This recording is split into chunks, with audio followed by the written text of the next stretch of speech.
నమస్తే, welcome to V digital news. ముందుగా headlines.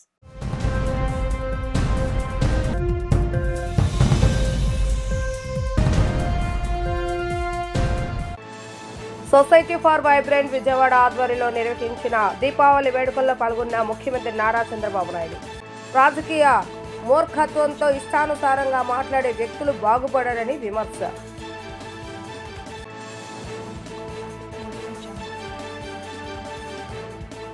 ప్రతి గ్రామీణ కుటుంబానికి కుళాయి ద్వారా సురక్షితమైన త్రాగునీరు అందజేయడం కూటమి ప్రభుత్వ లక్ష్యమన్న ఉప ముఖ్యమంత్రి పవన్ కళ్యాణ్.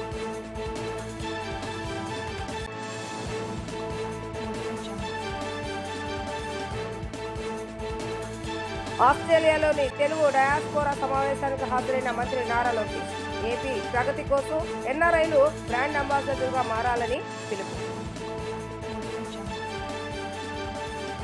జీఎస్టీ సంస్కరణల వల్ల ప్రతి కుటుంబానికి ఏడాదికి 15,000 రూపాయల ఆదా అవుతాయని ముఖ్యమంత్రి నారా చంద్రబాబు నాయుడు అన్నారు.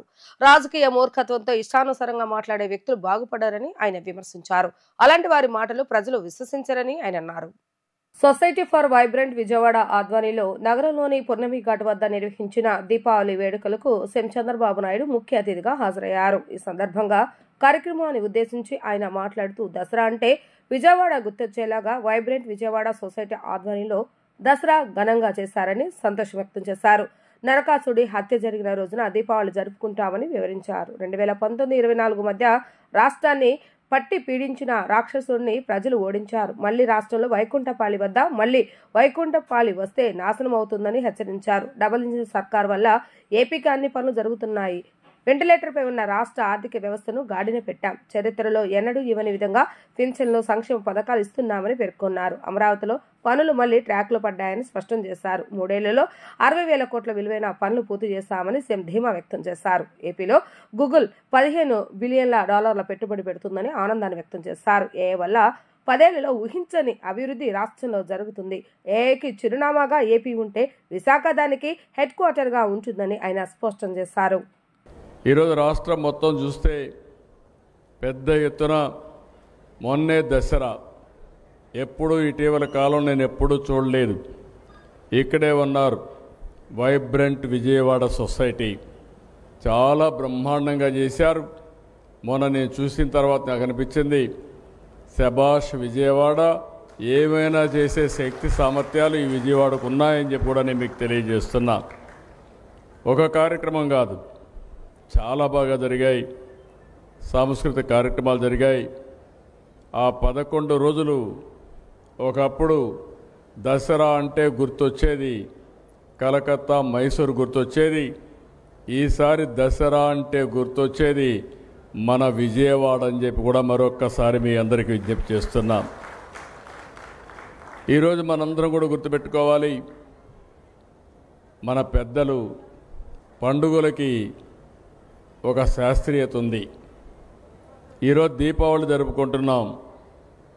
ఈ దీపావళి ఒక్కసారి చూస్తే దీంట్లో ఒక మెసేజ్ ఉంది. నరకాసురుడు ఆ రోజు ఒక రాక్షసుడు సమాజాన్ని అతలాకుతలం చేసే పరిస్థితి వస్తే కడాన మనందరం చూస్తే సాక్షాత్తు కృష్ణ భగవానుడే సత్యభావంతో వచ్చి ఆ రోజు నరకాసురుడిని వధించి ప్రజల జీవితాలకు వెలుగు చూపించాడు. అందుకే ఈరోజు మనం అందరం దీపావళి పండుగ చేసుకుంటున్నాం. ఇది చూసిన తర్వాత మనం గుర్తుపెట్టుకోవాల్సింది, ఇంత మునుపు కూడా చరిత్రలో కూడా చాలామంది రాక్షసులుంటే ఆ రాక్షసుల్ని ఎవరూ ఓడించలేకపోతే, లేకుంటే వాళ్ళని తుదముట్టించలేకపోతే కడాన భగవంతుడే వచ్చి వాళ్ళని శిక్షించి సమాజాన్ని కాపాడారు. అలాంటి రాక్షసుడే మనం చూస్తే 1924లో ఈ రాష్ట్రాన్ని పట్టి పీడిస్తూ ఉంటే ప్రజలే ముందుకొచ్చి మేము నిమిత్త మాత్రులం, నేను కానీ మా మిత్రులు పవన్ కళ్యాణ్ గారు కానీ బీజేపీ కానీ 3 పార్టీలు కూటమి పెట్టుకొని మేము మీ ముందుకొస్తే ప్రజలు మీరు స్పందించారు. 94% స్ట్రైక్ రేట్ అంటే నా రాజకీయ జీవితంలో ఆంధ్రప్రదేశ్లో ఎప్పుడూ చూడలేదు. అలాంటి విజయాన్ని ఇచ్చారు. అయితే ఈరోజు మనం గుర్తుపెట్టుకోవాల్సింది ఈ పండుగ మనకందరికీ ఒక మెసేజ్. ఆ మెసేజ్ ఏంటంటే ఎప్పుడు కూడా ఈ యొక్క చెడు ఉంటే ఆ చెడుని ఖండించడానికి చరిత్రలో కూడా అనేక సంఘటనలు జరిగినప్పుడు మళ్ళా అలాంటి సంఘటనలు పునరావృతం కాకుండా ఉండాలంటే ప్రతి నిమిషం మీలో కూడా గుర్తుపెట్టుకోవాల్సిన అవసరం ఉంది. అందుకే ఇలాంటి పండుగలు చేసుకుంటున్నాం. దీనివల్ల ఒక మెసేజ్ ఉంటుందని చెప్పి కూడా నేను మీకు తెలియజేస్తున్నా. నేను అందుకే ఇటీవల అన్ని మీటింగ్లో చెప్తాను, ఎప్పుడు చెప్పేవాడిని కాదు. మళ్ళీ రాష్ట్రంలో వైకుంఠపాళి వద్దు.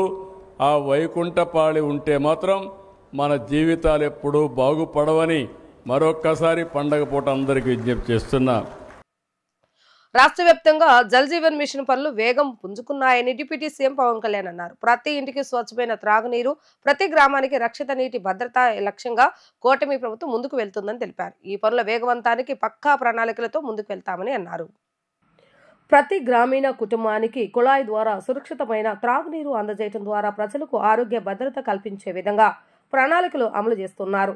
సిబ్బంది సామర్థ్యాల పెంపు, నీటి నాణ్యత, శుద్ధి, సరఫరాలకు ప్రాధాన్యత ఇస్తున్నారు. గ్రామీణ రక్షిత త్రాగునీటి సరఫరా విభాగం సిబ్బందిలో అంతర్గత సామర్థ్యాలు పెంచేలాగా క్షేత్రస్థాయిలో చిన్న ఉద్యోగి నుంచి రాష్ట్ర స్థాయిలోని ఉన్నత ఇంజనీరింగ్ వరకు శిక్షణ ఇస్తున్నారు. గత ప్రభుత్వ నిర్లక్ష్యం జల్ జీవన్ మిషన్ లక్ష్యాలను దెబ్బతీస్తే కృషి ప్రణాళిక జల్ జీవన్ మిషన్కు కొత్త ఉత్సాహాన్ని ఇస్తుందని అన్నారు. గత ప్రభుత్వ ధోరణి కారణంగా నిధులు మురిగిపోయే పరిస్థితి తలెత్తిన CM Chandrababu Naidu, deputy CM Pawan Kalyan అభ్యర్థనలతో కేంద్రం జల్ జీవన్ మిషన్ పథకం నిర్దేశిత గడువును 4 ఏళ్ల పాటు పొడిగించింది. ఈ ఏడాది 5 జిల్లాల పరిధిలో 7,910 కోట్లతో పనులు చేస్తున్నారని ఆయన స్పష్టం చేశారు. రాష్ట్రం కోసం ప్రవాసాంధ్రులు బ్రాండ్ అంబాసిడర్లుగా మారాలని మంత్రి నారా లోకేష్ అన్నారు. అందరం ఐక్యంగా రాష్ట్రాన్ని పునర్నిర్మిద్దామని వ్యాఖ్యానించారు. తెలుగువారు మళ్లీ గర్వంగా తలెత్తుకునే రోజులు రావాలని ఆయన ఆకాంక్షించారు. ఆస్ట్రేలియా పర్యటనకు వెళ్లిన లోకేష్ కు సిడ్నీలో ఘన స్వాగతం లభించింది. సిడ్నీ క్రికెట్ గ్రౌండ్ ఆవరణలో ఏర్పాటు చేసిన ప్రవాసాంధ్రుల సమావేశానికి ఆయన ముఖ్య అతిథిగా హాజరయ్యారు. ఈ సందర్భంగా ఆయన మాట్లాడుతూ 16 నెలల్లోనే 10 లక్షల కోట్ల పెట్టుబడులు తెచ్చామని, 5 ఏళ్లలో 20 లక్షల ఉద్యోగాల కల్పనే ధ్యేయంగా పనిచేస్తున్నామని ఈ సందర్భంగా చెప్పారు. కేంద్ర సహకారం వల్లే గూగుల్ డేటా సెంటర్ రాష్ట్రానికి వచ్చిందని అన్నారు. గూగుల్ ఎంత ముఖ్యమో ఎంఎస్ఎంఈలు కూడా అంతే ముఖ్యమని స్పష్టం చేశారు. కొప్పర్తి, ఓర్వకల్లు పారిశ్రామిక ప్రాంతాలు, ఎన్టీపీసీ గ్రీన్ ప్రాజెక్ట్ ఇలా అనేక కార్యక్రమాలను శరవేగంగా చేపడుతున్నామని తెలిపారు. గత ప్రభుత్వం పీపీఏలను రద్దు చేసి ఖజానాకు ఆర్థికంగా నష్టం చేస్తే తాము అభివృద్ధి కార్యక్రమాలతో దూసుకువెళ్తున్నామని అన్నారు. రాష్ట్ర అభివృద్ధికి ప్రవాసాంధ్రుల బ్రాండ్ అంబాసిడర్లుగా మారాలని ఆయన అభ్యర్థించారు. ఈ 16 నెలల్లో విశాఖ ఉక్కును కాపాడుకున్నామని, అక్కడే రైల్వే జోన్ ఏర్పాటు చేసుకున్నామని, ఆగిపోయిన అమరావతికి నిధులు తెచ్చుకొని వేగంగా పనులు చేస్తున్నామని తెలిపారు. పోలవరం ప్రాజెక్టు పనులు పూర్తి చేస్తామని, గోదావరి జలాలను ఉత్తరాంధ్రకు తీసుకువెళ్తామని ధీమా వ్యక్తం చేశారు. నాకు కుటుంబ సభ్యులకి సమానమైన తెలుగు వాళ్ళందరికీ పేరు పేరున నా హృదయపూర్వక నమస్కారాలు. నా ప్రసంగం ప్రారంభించే ముందల మీకు, మీ కుటుంబ సభ్యులందరికీ దివాళీ శుభాకాంక్షలు. ఇది 2వ దివాళీ నేను ఫీల్డ్లో ఉంటున్నా. పోయినసారి యుఎస్లో ఉన్నా, ఈసారేమో ఆస్ట్రేలియాలో ఉన్నాను. Now I'm really excited to spend Diwali with all of you. It brings back good memories from all your support. నా ప్రసంగం ప్రారంభించే ముందల మిమ్మల్ని ఒక ప్రశ్న అడగాలనుకుంటున్నా. ప్రపంచం మొత్తంలో ఏ దేశంలో తెలుగు వాళ్ళు ఉండరు? అందరు నవ్వుతున్నారు. ఒక్క దేశం నేమ్ చేయించాలి. ఒక్క దేశం చెప్పండి. అక్కడ కూడా ఉన్నారులే మనలో. ఎందుకంటే ఏ దేశంకి వెళ్ళినా తెలుగు వాళ్ళు కనపడతారు. అమెరికా నుంచి ఆస్ట్రేలియా వరకు మందే డామినేషన్. నేను ఎయిర్పోర్ట్ దగ్గర నుంచి ఇప్పటివరకు చూస్తున్నా. ఆస్ట్రేలియా ప్రభుత్వం కూడా ఒక ఆఫీసర్ని ఇస్తాం జరిగింది. అతను అంటున్నారు, సార్ మా ప్రధానమంత్రి గారు కూడా ఇంత రిసెప్షన్ ఉండదు సార్ అని. మీ జోషే వేరు. అసలు ఒక మాట చెప్పాలంటే మీ మాస్ జాతర సూపర్. అసలు తెలుగు జాతికి గుర్తింపు అందించిన వ్యక్తి విశ్వవిఖ్యాత నట సార్వభౌమ స్వర్గీయ శ్రీ నందమూరి తారక రామారావు గారు. అసలు తెలుగోడి పౌరుషాన్ని ఢిల్లీకి పరిచయం చేసిన వ్యక్తి అన్న ఎన్టీఆర్. ఆనాడు మన ప్రభుత్వాన్ని బర్తరఫ్ చేస్తే ఢిల్లీనే గడగడలాడించి తిరిగి ఎమ్మెల్యే ఆయన ముఖ్యమంత్రి అవుతాం కూడా మనందరం చూసాం. ఆయన ఏ ఆశయాలతో అయితే తెలుగుదేశం పార్టీని స్థాపించారో అక్కడి నుంచి జననాయకుడు మన నాయకుడు చంద్రబాబు నాయుడు గారు ముందరికి తీసుకెళ్తాం జరిగింది. చంద్రబాబు నాయుడు గారు అసలు తెలుగోడి సత్తా ప్రపంచానికే పరిచయం చేశారు. 1995లో పెద్ద ఎత్తున సంస్కరణలు తీసుకొచ్చి ఐటీ విద్యని మనందరికీ దగ్గర చేస్తాం జరిగింది. ఆనాడు చాలామంది ఎగతాళి చేశారు. ఇప్పుడిప్పుడు ఆ వీడియోలు బయటకు వచ్చినాయి. కంప్యూటర్ అన్నం పెడుతుందా, ఫ్లైఓవర్లు కడితే అభివృద్ధి అయినట్ట, ఎయిర్పోర్ట్ వల్ల ఏమవుతుందని అడిగిన వాళ్ళందరి నోరులో ఈరోజు మాట రాని పరిస్థితి. అంతేకాదు ఆయన వయసు 75 అయినా ఇప్పటికీ 25 సంవత్సరాలు కుర్రోళ్ళలో పరిగెడతారు.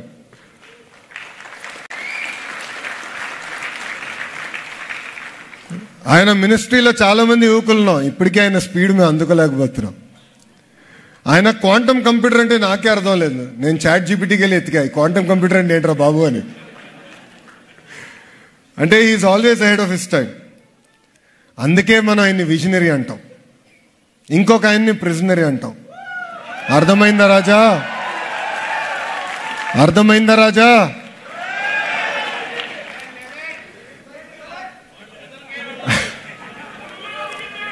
చాలా మంది మిమ్మల్ని ఎన్ఆర్ఐలు అంటారు, నేను మటుకు ఎంఆర్ఐ అంట, అంటే మోస్ట్ రిలయబుల్ ఇండియన్స్. సముద్రం దాటి వెళ్ళినా ఎప్పుడు మీ మనసు ఆంధ్ర వైపే ఉంటుంది. సొంత మాతృభూమిపై మీరు ఉంటారు. ఆనాడు చంద్రబాబు నాయుడు గారిని అరెస్ట్ చేసినప్పుడు ఆస్ట్రేలియాలో ఉన్న ప్రతి సిటీలో తెలుగు వాళ్ళందరూ పెద్ద ఎత్తున బయటకు వచ్చి మీరు మా కుటుంబానికి అండగా నిలబడ్డారు. మీ అందరికీ అదొక చిన్న కార్యక్రమం అనిపించవచ్చు, నాకు కానివ్వండి మా కుటుంబానికి అది కొండంత బలమైంది. నేను ఎంత చెప్పినా తక్కువే. నా ఇప్పుడు కూడా బాగా గుర్తు, బ్రహ్మి అని నన్ను అడిగింది, గౌరవంగా బతికే వాళ్ళం చూడు ఇలాంటి పరిస్థితి వచ్చింది, ఈ రాజకీయాలు మనకు అవసరమా అని అడిగింది. కానీ ఎప్పుడైతే మీరందరూ వచ్చి మాకు అండగా నిలబడ్డారు, హైదరాబాద్లో మీరందరూ చూస్తుంటారు గ్రాటిట్యూడ్ కాన్సర్ట్, 45,000 మంది వచ్చి ఆ రోజు మనకు అండగా నిలబడ్డారే, ఆ రోజే నేను చెప్పా బ్రహ్మనికి దిస్ ఈజ్ వర్త్ డూయింగ్. దీనివల్లనే ప్రజలకి మనం సేవ చేయాలి, ప్రజల దగ్గర మెప్పు పొందాలని చెప్పాను.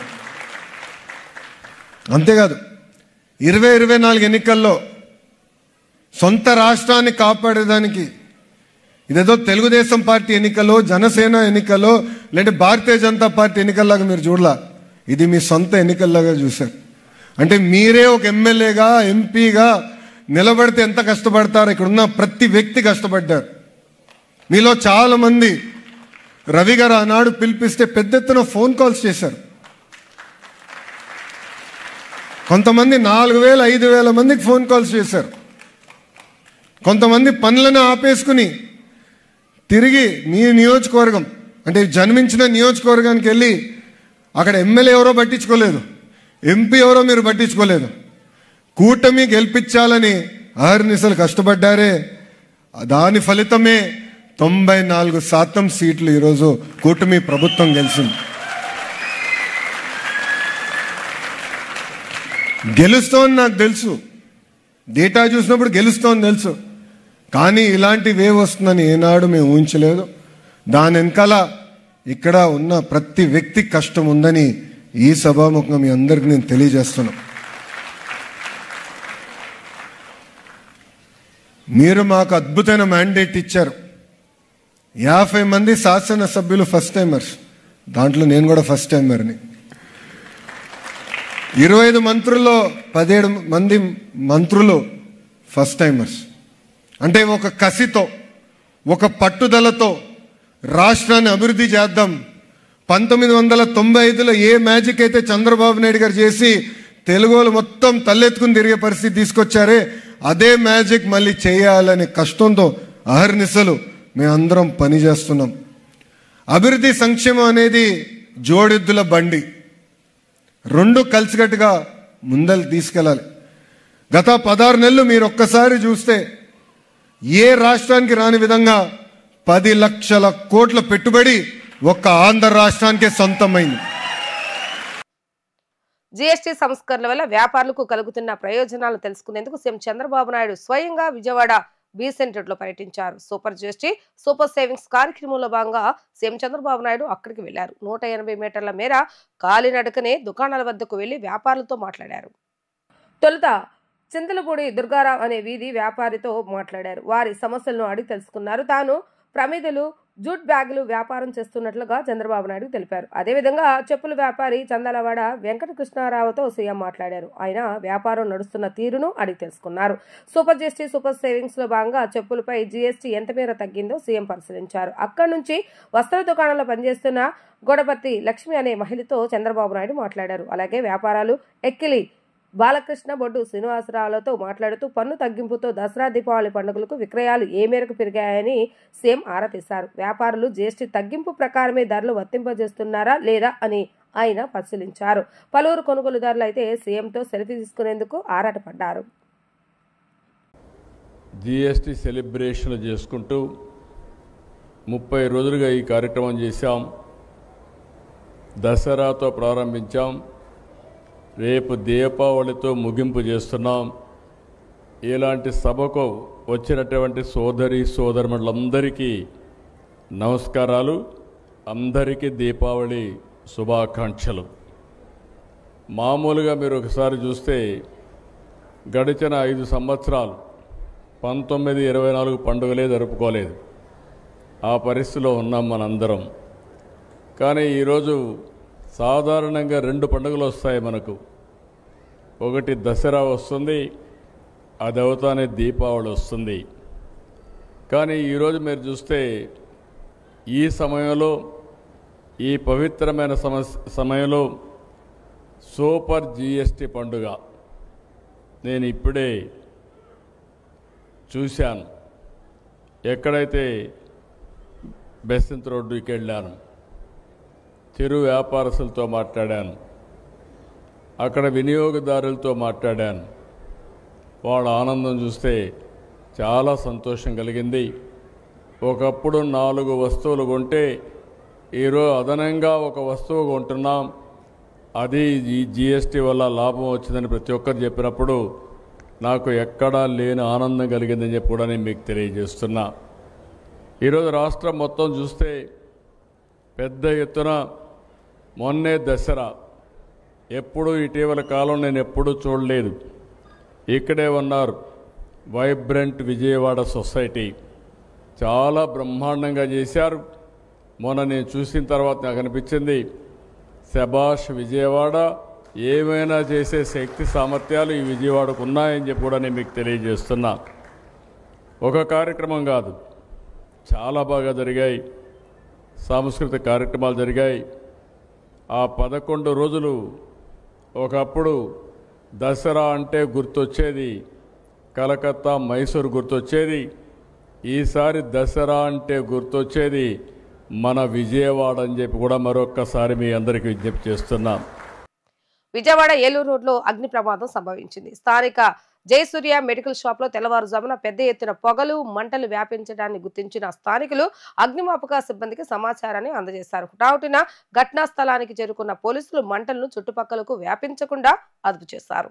ఈ ప్రమాదంలో షాపులోని మందులన్నీ పూర్తిగా కాలిపోయాయి. ఈ ఘటనలో లక్షల్లో నష్టం జరిగిందని దుకాణ యజమాని వివరించారు. మాకు పొద్దున్న 2:30కి ఫోన్ వచ్చిందండి. వచ్చేసరికి ఇక్కడ గబగబా వచ్చేసాం. మేము వచ్చేసరికి ఇక్కడ అన్ని పొగలు వచ్చేసినాయి, విపరీతమైన పొగలు వచ్చేసినాయి. ఎక్కడ అనేది మాకు అర్థం కాలేదు. అప్పటికి మేము గబగబా పోలీస్ స్టేషన్ కి, కరెంట్ ఆఫీస్ అతనికి, ఫైర్ స్టేషన్ కి అందరికీ ఫోన్లు చేశాము. వాళ్ళు పోలీసులు వచ్చారు కానీ అంత ఎక్కడ ఉన్నది, ఫైర్ ఇంజన్ ఎక్కడ అనేది చూసి తెప్పించారు. మొత్తం మేము అన్ని కరెంట్ అతను వచ్చి అవన్నీ మెయిన్ తీసేసరికి, షటర్లు ఎత్తేసరికి మొత్తం లోపలంతా కాలిపోయింది. దగ్గర 90 లక్షల దాకా నష్టం జరిగిందండి. మొత్తం అంతా మా కళ్ళ ముందే కాలిపోయిందండి. మొత్తం మా కళ్ళ ముందే జరిగిందండి. రాష్ట్రానికి పెట్టుబడులతో పాటు పాజిటివ్ పాలసీ మేకింగ్ పైన సిఐఎస్ సదస్సులో చర్చ జరగాలని సీఎం చంద్రబాబు నాయుడు స్పష్టం చేశారు. పెట్టుబడులు ఒప్పందాలకే వేదిక పరిమితం కాకుండా నాలెడ్జ్ షేరింగ్ వివిధ అంశాలపై మేధో మదనం జరిగేలా కార్యాచరణ రూపొందించాలని అధికారులను ఆదేశించారు. ఏపీని ఏఐకి చిరునామాగా మారుద్దామని ఆయన పిలుపునిచ్చారు. ఉండవల్లి సీఎం క్యాంపు కార్యాలయంలో సీఎం చంద్రబాబు నాయుడు విశాఖలో నవంబర్ 14, 15వ తేదీలో జరిగే సిఐఐ భాగస్వామ్య సదస్సుపై ఉన్నత స్థాయి సమీక్ష నిర్వహించారు. దావోస్ తరహాలోనే పెట్టుబడిదారులు పాలసీ మేకర్ల మధ్య చర్చలు జరిగేలాగా విశాఖలో జరిగే భాగస్వామ్య సదస్సును తీర్చిదిద్దాలని ఆదేశించారు. అంశాల వారీగా చేపట్టే ఈ సెక్షన్లలో విధానాలపై మేధోమథనం జరిగితే పరిశ్రమలకు, ప్రభుత్వానికి, ప్రజలకు మేలు జరుగుతుందని ఆయన అన్నారు. AI for good, semiconductors, ఆరోగ్య రంగం, innovation, R and space, drone, electronics, medtech లాంటి అంశాలపై సదస్సులో చర్చించాలని అన్నారు. స్మార్ట్ మ్యానుఫ్యాక్చరింగ్, చైన్ లింకేజ్ తో పాటు నాణ్యమైన ఉత్పత్తుల తయారీ లాంటి అంశాలపై చర్చించాలని సూచించారు. లాజిస్టిక్స్ రంగంలో రహదారులు, అంతర్గత జల రవాణా, వేర్ హౌస్, కోల్డ్ స్టోరేజ్ లాంటి అంశాలతో పాటు అగ్రిటెక్, రేర్ ఎర్త్ మినరల్స్ లో విలువలు జోడింపు, స్వచ్ఛంద సర్క్యులర్ ఎకానమీ, P4 లాంటి అంశాలపై కూడా చర్చలించేలాగా కార్యాచరణ రూపొందించాలని ఆయన స్పష్టం చేశారు. గత కొన్ని రోజులుగా గ్రామంలో చర్మ వ్యాధులతో చిన్నారులు ఇన్ఫెక్షన్ కు గురై ఇబ్బంది పడటంతో ప్రత్యేక వైద్య పరీక్షలు నిర్వహించామని డిఎంహెచ్ఓ సుహాసిని తెలిపారు. సాధారణ ఇన్ఫెక్షన్ గా నిర్ధారణ అయిందని తెలిపారు. ప్రజలు ఎవరు అపోహలు నమ్మొద్దని ఆమె స్పష్టం చేశారు. పెనగంచిప్రోలో గత 2 రోజులుగా నిర్వహిస్తున్న ప్రత్యేక వైద్య శిబిరాన్ని డిఎంహెచ్ఓ సుహాసిని సందర్శించారు. ఈ సందర్భంగా ఆమె మాట్లాడుతూ ఇప్పటికే గ్రామంలో సుమారు 3,500కు పైగా నమూనాలు సేకరించామని తెలిపారు. ఎటువంటి ప్రమాదకరమైన వ్యాధులు గ్రామంలో లేవని ఆమె స్పష్టం చేశారు. ఇన్స్పెక్షన్ కి గురైన చిన్నారికి కూడా నేడు హాస్పిటల్ నుంచి డిశ్చార్జ్ అయ్యి ఇంటికి వచ్చిందని తెలిపారు. పిల్లల విషయంలో తల్లిదండ్రులు వ్యక్తిగత పరిశుభ్రత విధిగా పాటించాలని తెలిపారు. ఆహార పదార్థాలు తినిపించే సమయంలో చేతులను శుభ్రపరచుకోవాలని ఆమె సూచించారు. పెనుగంచిప్రోల్లో 2వ రోజు భాగంగా ఈ రోజంతా ఉదయాన్నే మా టీమ్స్ అన్నీ కూడా MLHP, ANM వాళ్ళందరూ కూడా సర్వేలు ఆల్రెడీ చేస్తున్నారండి.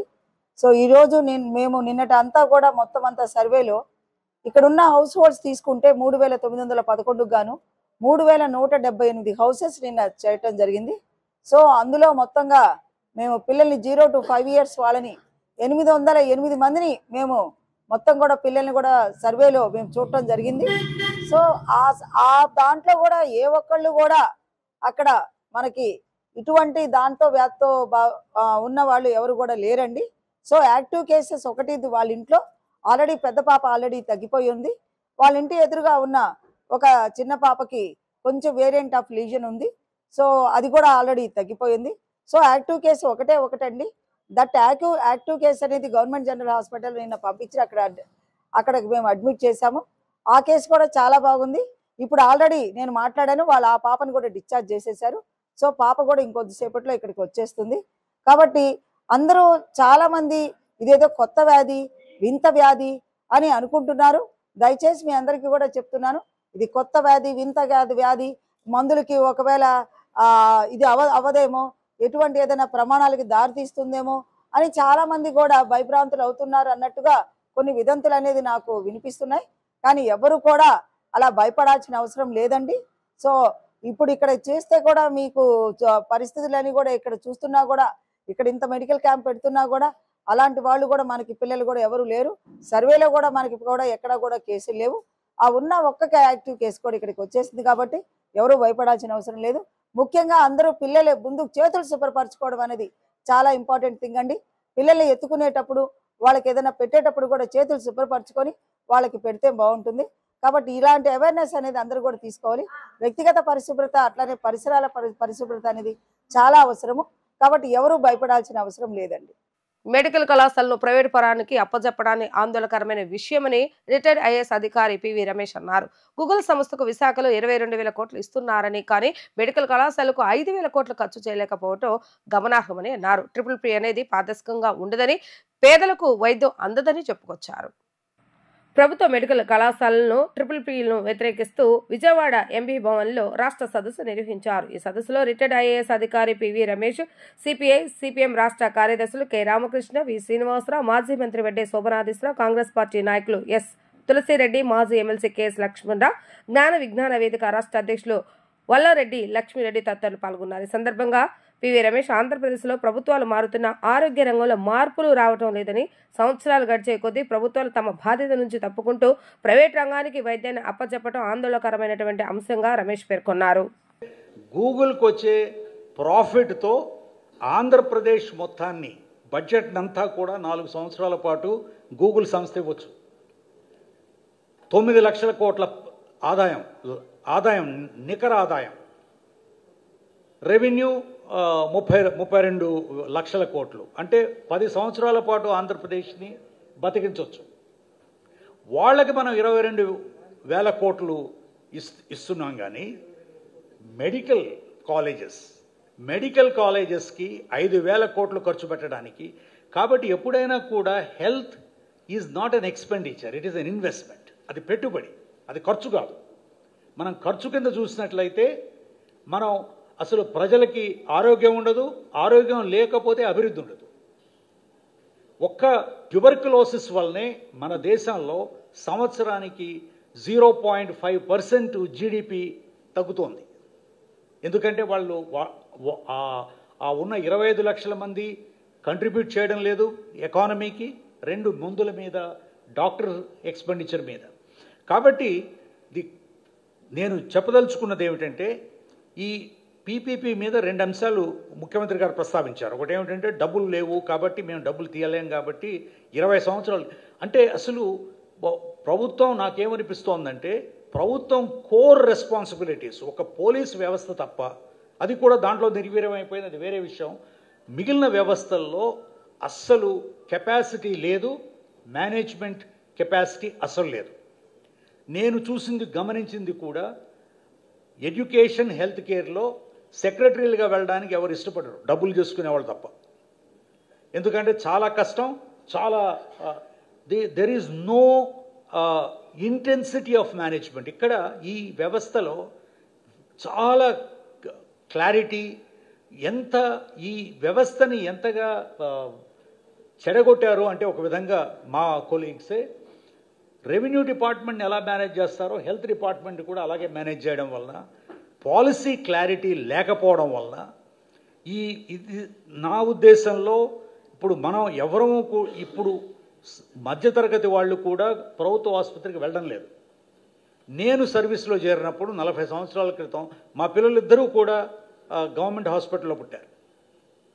గవర్నమెంట్ హాస్పిటల్లో మంచి డాక్టర్లు ఉండేవాళ్ళు, ఇప్పుడు కూడా ఉన్నారు. వాళ్ళకి గౌరవం ఇవ్వడం లేదు మనం. కాబట్టి ఈ డబ్బు సమస్య కాదు ఒకటి. ఇది ఏమిటంటే ఇట్ ఈస్ సింప్లీ 2. ఒకటి నా రెస్పాన్సిబిలిటీ వదిలించుకోవడం, ప్రైవేట్ వాళ్ళకి ఇచ్చేస్తే వాళ్ళు చూసుకుంటారు కదా అనేది ఒకటి. రెండవది ఏమిటంటే బంధుమిత్రులకి పంచిపెట్టడం ప్రభుత్వ అసెట్స్ని. ఈ పీపీపీ అంతా కూడా పబ్లిక్ ప్రైవేట్ పార్ట్నర్షిప్లో ట్రాన్స్పరెన్సీ లోపించి, మీరు ఆర్ఎఫ్పి చూసినట్లయితే ఇప్పుడున్న పీపీపీలో ఒకటి ఫస్ట్ రిక్వైర్మెంట్ ఈజ్ నెట్వర్త్. మీకెంత నెట్వర్త్ ఉంది, నెట్వర్త్ ఈజ్ అంటే డబ్బున్న వాళ్ళకి మాత్రమే. రెండవది మీరు మెడికల్ కాలేజ్ నడిపించి ఉండాలి. మూడవది ఏమిటంటే మీరు నడిపించే మెడికల్ కాలేజ్ ప్రాఫిట్ చేసుకోవాలి.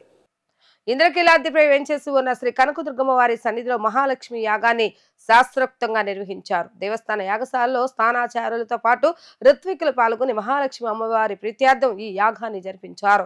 వేద పండితుల మంత్రోచ్చరణలు, మంగళ వాయిద్యాల నడుమ యాగాన్ని కనుల పండుగ నిర్వహించిన అనంతరం పూర్ణాహుతి కార్యక్రమం నేత్రపర్వంగా సాగింది. దేవస్థాన ఈవో సేనానాయక్, పలువురు వైదిక కమిటీ ప్రతినిధులు ఈ యాగంలో పాల్గొన్నారు. దీపావళి అమావాస్య పర్వదినాన్ని పురస్కరించుకొని మహాలక్ష్మి యాగం నిర్వహించామని, ఈ యాగం వల్ల లోక కళ్యాణంతో పాటు సిరి సంపదలకు ఎలాంటి లోటు ఉండదని పండితులు తెలియజేశారు.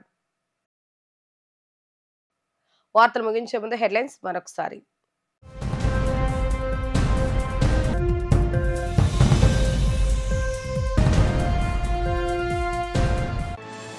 సొసైటీ ఫర్ వైబ్రెంట్ విజయవాడ ఆధ్వర్యంలో నిర్వహించిన దీపావళి వేడుకల్లో పాల్గొన్న ముఖ్యమంత్రి నారా చంద్రబాబు నాయుడు. రాజకీయ మూర్ఖత్వంతో ఇష్టానుసారంగా మాట్లాడే వ్యక్తులు బాగుపడారని విమర్శ.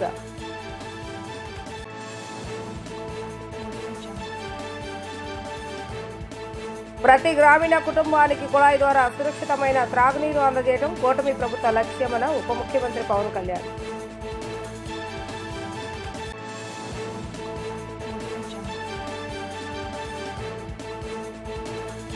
ఆస్ట్రేలియాలోని తెలుగు డయాస్పోరా సమావేశానికి హాజరైన మంత్రి నారా లోకేష్ ఏపీ ప్రగతి కోసం ఎన్ఆర్ఐలు బ్రాండ్ అంబాసిడర్గా మారాలని పిలుపు. ఇవి ఈరోజు వార్తా విశేషాలు. మరలా తిరిగి ప్రసారమైన వార్తలు మళ్ళీ కలుద్దాం. అంతవరకు సెలవు. నమస్కారం.